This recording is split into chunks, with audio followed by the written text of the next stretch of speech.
What's up, Yins? This week on Car Dad Bill, we have a 2022 Toyota Corolla Cross XLE all-wheel drive. It's basically what you would imagine a Corolla was if it was lifted, but it's all-wheel drive. It's got the hatchback. Guys, subscribe to the channel, like that, hit the like button. Let's go for a ride.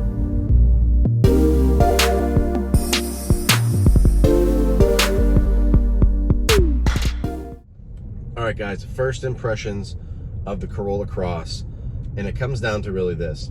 It's a handsome little SUV. It's got good lines. It's got good tech. It's a little bit small inside. It's a little bit slow, but first impression is it's a useful SUV. It's a useful urban vehicle. Let's go to the review.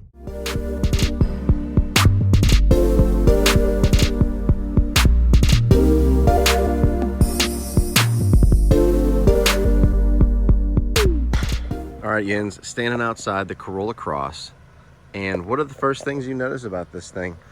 And it's really, to me, it's really the proportions. It's really how everything is symmetrical. It's small.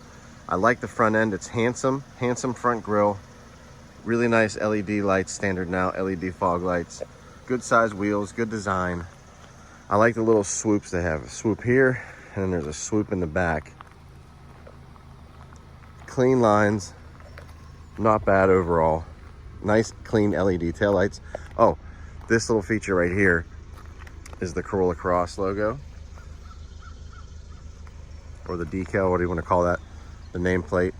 Sharp looking. I like how it comes down the roof line into that. And then your back window, there's two separate back windows. Nice hatchback design.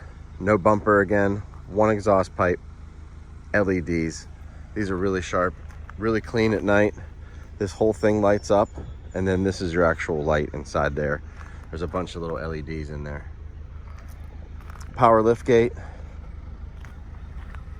So yeah, it's not a bad looking SUV, subcompact. I like the plastic around the wheels. The black plastic looks sharp. Let's go for a ride. All right, guys, inside the Corolla Cross, let's fire it up.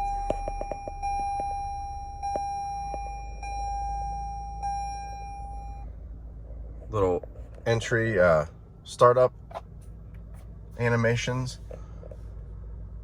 This is a giant digital display right here, and then you have your standard touchscreen in the center of the dash.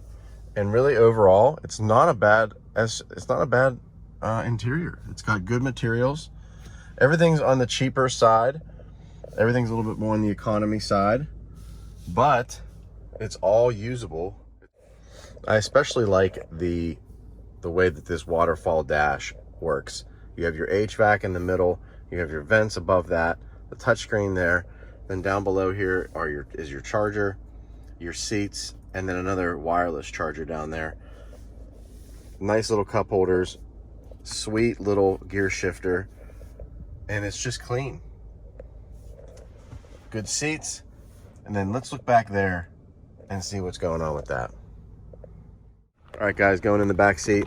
I moved my seat up so it would be more like where I would be sitting. So I can kind of get in here, and I mean, barely enough room, but I'm in and I have enough headroom. So not a bad interior back seat. But for the kiddos, static seat belts, perfect. I put this down on purpose so you guys could see. Youth hockey sticks have to come through there, and that's how far they come up. Power lift gate in the back. Hockey bag. Notice there's a little bit of room back here for another bag or so, and then I have room for sticks because I put the seats down. But let's take this out and take a look real quick. All right, so that's what it looks like with it removed. And you have another storage space under here and on the sides. And there's where your tire is. JBL subwoofer, which is awesome. The seats fold, And you can do it up top here. That's where you hit the button for that. That one's already down, but that's the size you can see without the hockey bag. Let's go for a ride. All right, so let's get to the good and the bad, right? And really, it is what it is, and I don't have a problem with it at all. So the good list, it has great mileage. I'm getting 28.2 miles to the gallon. I'm driving it how I want.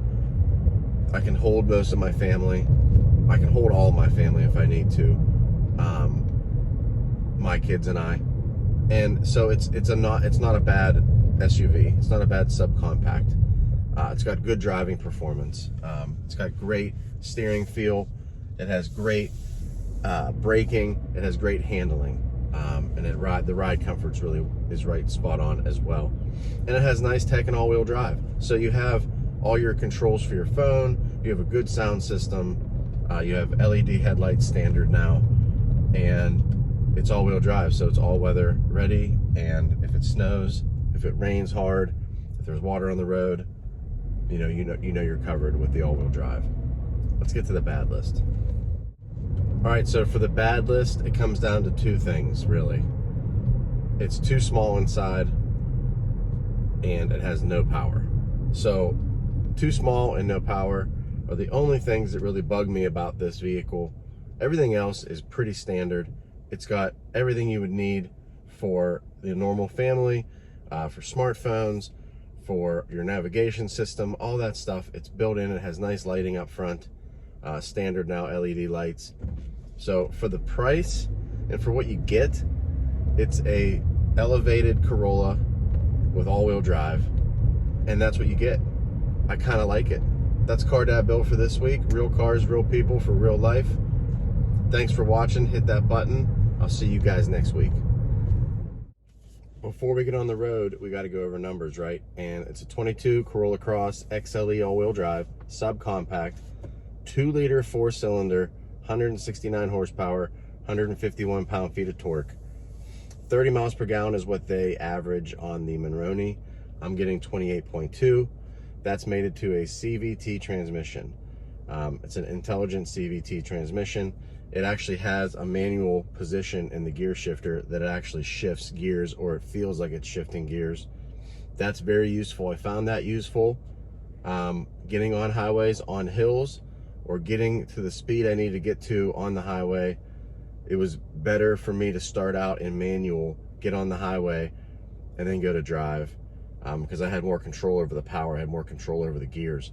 This car wants to get to the highest gears, or the lowest RPM as quickly as possible to get that fuel mileage, but it's counterproductive when you're trying to accelerate.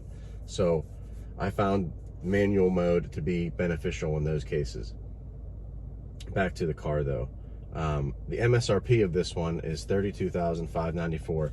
I find that to be a good price for something this size with all of these options and the comfort that this has.